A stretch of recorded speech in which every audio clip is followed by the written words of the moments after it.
하박국 3장 7절입니다.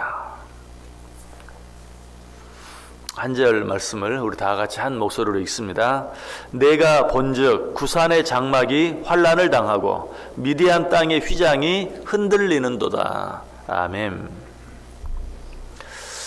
지난 시간에 우리는 하나님의 영광의 특징 가운데 가장 대표적인 한 가지 특징에 대해서 생각해 보았습니다. 하나님의 영광 하면 말할 것이 너무나 많이 있지만 이 하나님의 영광이 갖는 가장 대표적인 가장 놀라운 한 가지 특징은 뭐라고 그랬습니까? 그것은 영원토록 변하지 않는다. 다른 모든 영광들은 다 쇠하지만 변하지만 하나님의 영광은 바뀌지 않고 변하지 않는다라는 것이었어요. 6절 끝부분에 그 사실을 이렇게 말하죠. 그의 행하심이 예로부터 그러하시도다. 하나님의 영광은 예로부터 그러하시고 그리고 지금부터 앞으로도 영원토록 그러하실 것이다 하는 것에 대해서 생각해 보았어요. 자, 그런데 이 6절 말씀 뒤에 따라 나오는 오늘 본문 7절에는 이런 하나님의 영광과는 정반대되는 것에 대해서 이야기하고 있습니다. 7절 다시 한번 보세요. 내가 본즉 구산의 장막이 환난을 당하고 미디안 땅의 휘장이 흔들리는도다. 자, 여기 보면 두 곳의 지명이 나오죠. 그 한 곳은 구산입니다. 그리고 다른 한 곳은 미디안입니다. 여기서 구산은 어디입니까? 여기서 구산은 구스 땅을 가리키는 것으로 지금의 에디오피아를 말합니다. 이 에디오피아는 홍해 서쪽에 있어요. 자, 그렇다면 미디안은 어디입니까? 미디안은 지금의 아라비아로 홍해 동쪽에 있습니다. 이처럼 이 두 나라는 홍해 양쪽에 있는 나라, 하나는 홍해 서쪽에 있고 하나는 홍해 동쪽에 있는 나라로 당시 그 힘이 다른 어떤 나라들과도 비교할 수 없이 크고 강한 나라들이었어요. 에디오피아, 아라비아, 이 구스와 미디안, 이 두 나라는 다른 어떤 나라와도 비교할 수 없을 만큼 힘이 강대한 그런 나라들이었다. 자, 그런데 왜 하박국 선지자는 하나님의 영광에 대해 언급한 후에 이 홍해 서쪽과 동쪽에 있는 이 두 나라, 구산과 미디안을 언급하고 있는가? 이 사실을 통해서, 이 구산과 미디아를 통해서, 그리고 이 구산과 미디아와 비교해서 하나님의 영광이 얼마나 놀라운 것인가, 하나님의 영광에 대해서 다시 한번 언급하기를 원해서 이 구산과 미디안을 언급하고 있는 것이, 바로 앞절인 6절에서는 하나님의 영광에 대해서 어떻게 묘사합니까? 다시 6절 전체를 한번 볼게요. 그가 서신즉 땅이 진동하며 그가 보신즉 여러 나라가 전율하며 영원한 산이 무너지며 무궁한 작은 산이 엎드러진다. 여기 보면 하나님의 영광이 나타나면 여러 나라가 전율한다, 여러 나라가 다 떤다라고 이야기하고 있어요. 그런데 이 여러 나라 가운데 당시 가장 강한 나라였던 구산과 미디안도 예외가 아니다. 약하고 힘없는 나라만 떠는 것이 아니라 당시 가장 강대한 나라였던 구산과 미디아도 하나님이 서신즉 하나님의 영광이 나타나면 그 앞에서 전율할 것이다, 그 앞에서 떨고 말 것이다 하는 것을 이야기하고 있어요. 정말 그렇습니다. 이 세상에 있는 어떤 것이 제 아무리 강하다 할지라도 하나님의 영광이 나타날 때 그 앞에서 떨지 아니할 것이 하나도 없어요. 여러분, 세상에서 귀한 것 어떤 것들이 있습니까? 부, 명예, 건강.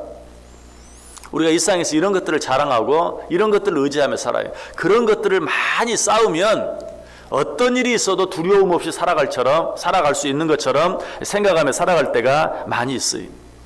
그러나 이 모든 것들도 어떻게 하나님의 영광이 나타나면 그 영광 앞에서 다 떨 수밖에 없다라고 이야기하고 있어요.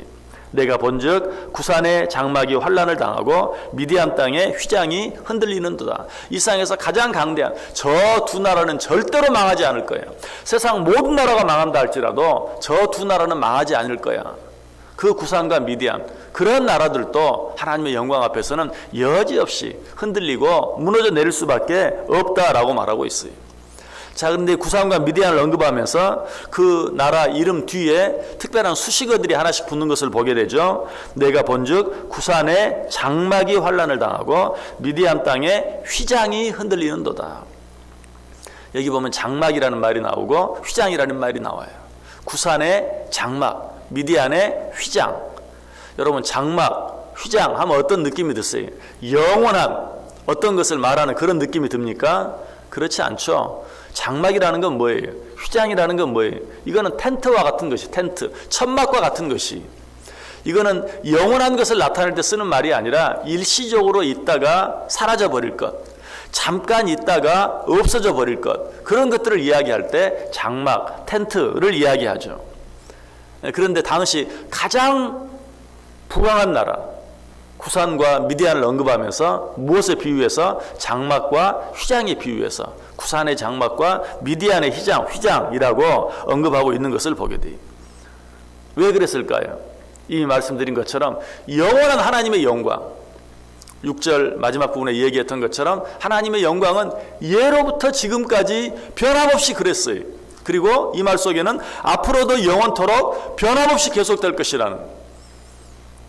그러나 이 사실에 대해서 이야기하고 나서 이 세상에서 가장 귀하게 보이고 이 세상에서 가장 튼튼하게 보이는 구산과 미디안 같은 그런 나라도 하나님의 영광 앞에서는 잠깐 있다 없어지는 장막이나 휘장에 불과한 것이다 라고 이야기하고 있어요. 아까도 잠깐 언급했지만 이 세상의 사람들이 그토록 중요시하는 물질의 부요함이 그와 같은 것이, 야고보서 1장 10절과 11절이 말합니다. 부한 자는 자기의 낮아짐을 자랑할지니 이는 그가 풀의 꽃과 같이 지나갑니다. 해가 돋고 뜨거운 바람이 불어 풀을 말리면 꽃이 떨어져 그 모양의 아름다움이 없어지나니 부한 자도 그 행하는 일에 위와 같이 쇠잔하리라. 이 세상의 부를 가지고 그것을 믿고 살았던, 그래서 모든 사람이 부러워하고 저 사람은 정말 염려할 것 없겠다, 걱정할 것 없겠다라고 생각했던 그 사람도 들의 꽃과 같이 떨어지고 쇠잔해지고 말 것이다. 부만 그렇습니까? 우리 인간의 건강도 마찬가지죠. 아니 더하죠. 아무리 우리가 건강을 잘 관리한다 할지라도 건강의 소중함을 알지 못하는 사람은 아무도 없어요. 그래서 누구나 건강에 관심을 갖고 건강을 유지하기 위해서 애를 써요. 그러나 시간이 지나가면 지나갈수록 어때요? 점점 우리의 몸은 약해질 수밖에 없고 낡아질 수밖에 없어요. 골로새 4장 16절이 말해요. 우리의 겉사람은 낡아진다. 아무리 잘 관리해도. 여러분 건강을 위해서 얼마나 애를 많이 씁니까? 아름다운 얼굴을 위해서, 아름다운 외모를 위해서 얼마나 노력을 많이 합니까? 다른 어떤 것보다도 하루도 빼지 아니하고 늘 신경을 쓰고 노력을 하지만 시간이 지나갈수록 어때요? 점점 낡아질 수밖에 없어요. 그런 것이다 라고 이야기하고 있어요. 그래서 성경은 육신을 가리켜 뭐라고 말합니까? 장막이라고 말하죠. 육신의 장막. 점점 낡아질 수밖에 없어요. 여러분 텐트를 아무리 잘 관리해도 시간이 지나면 색깔이 바래고 어느 날 갑자기 약해져서 찢어지고 마는, 우리 육신이 그와 같다. 육신의 장막, 고린도서 5장 1절에 말해요. 만일 땅에 있는 우리의 장막집이 무너지면 하나님께서 지으신 집 곧 손으로 지은 것이 아니요 하늘에 있는 영원한 집이 우리에게 있는 줄 아노라. 육신의 장막이 무너지면 하늘에 있는 영원한 집이 우리에게 있다. 그러므로 우리는 실망할 것이 없죠. 낙심할 것이 없죠. 그러나 육신은 무엇과 같다는 것? 장막과 같다는 것을 우리에게 다시 한번 이야기해 주고 있어요. 그럼에도 불구하고 사람들은 이처럼 잠깐 있다가 없어지고 마는 불확실한 세상적인 어떤 부나 명예나 건강이나 이런 것들에 집착하고 또 이런 것들을 위해서, 아니 이런 것들에 취해서 하는 사람들이 많아요. 마치 그것들이 영원한 것인 것처럼. 이런 자들을 향해서 야고보 기자가 뭐라고 말합니까? 야고보서 4장 13절과 14절에서 들으라, 너희 중에 말하기를 오늘이나 내일이나 우리가 어떤 도시에 가서 거기서 1년을 머물며 장사하여 이익을 보리라 하는 자들아, 내일 일을 너희가 알지 못하는도다. 너희 생명이 무엇이냐? 너희는 잠깐 보이다가 없어지는 안개니라. 이 세상에 있는 모든 것들은, 우리의 생명을 비롯해서 모든 것들이 다 잠깐 보이다가 없어지는 안개와 같은 것이, 그러므로 그것들에는 자랑할 것이 전혀 없어요. 우리가 믿고 의지하며 살아갈 것이 아무것도 없어요. 그러나 세상의 영광은 이러한 일시적인 것으로 언젠가는 사라지고 말 그런 것과 같지 않아요. 하나님의 영광은 영원해요. 자, 그렇다면 우리는 일상을 살면서 무엇을 위해 살아야겠습니까? 일시적인 것으로 있다가 없어지고 말, 사라지고 말 이 세상의 영광을 위해 살아야 하겠습니까? 아니면 앞으로 영원토록 변하지 아니하고 없어지지 아니할 하나님 나라의 영광을 위해 살아야 되겠습니까? 그 답은 너무나 분명한 것이죠. 영원한 하나님의 영광을 위해 살 수 있어야 돼요. 그래서 사도 베드로는 뭐라고 말합니까? 베드로전서 1장 24절과 25절에서 그러므로 모든 육체는 풀과 같고 그 모든 영광은 풀의 꽃과 같으니 풀은 마르고 꽃은 떨어지되 오직 주의 말씀은 세세토록 있도다 했으니 너희에게 전한 복음이 곧 이 말씀이니라. 세상에 있는 모든 것들은 마치 꽃이 떨어지듯이 다 떨어져 없어지고 말지만 오직 주의 말씀, 주의 영광은 세세토록 있느니라. 그러므로 우리는 이 영광을 생각하며 살 수 있어야 돼요. 그래서 사도 바울 사도가 고린도전서 10장 31절에 말해요. 그런즉 너희는 먹든지 마시든지 무엇을 하든지 다 하나님의 영광을 위하여 하라.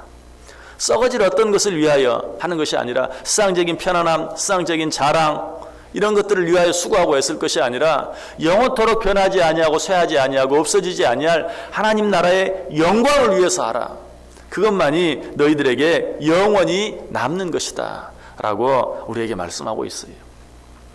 2017년이 시작되고 또 새로운 하루가 우리에게 주어졌어요. 자, 이날 우리는 또 수고하며 살아야 돼요. 무엇을 위해 수고하며 살겠습니까?